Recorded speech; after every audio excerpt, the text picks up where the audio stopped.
প্রত্যেক দিন গোসল করা উচিত।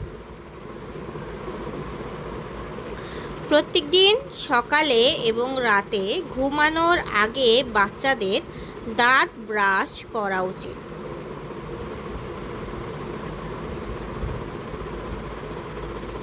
ঠিক সময় ঘুমাতে যাওয়া উচিত এবং ঘুম থেকে ওঠা উচিত।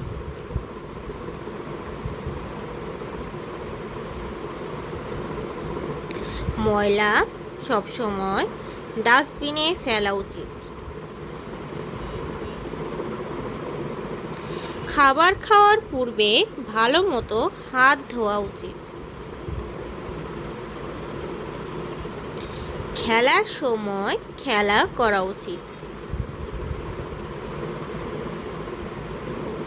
গাছ লাগানো উচিত, এতে পরিবেশ দূষণ কমে যায়, বিশুদ্ধ বাতাস পাওয়া যায়। বাচ্চাদের উচিত তার মাকে কাজে সাহায্য করা। ধন্যবাদ সবাইকে।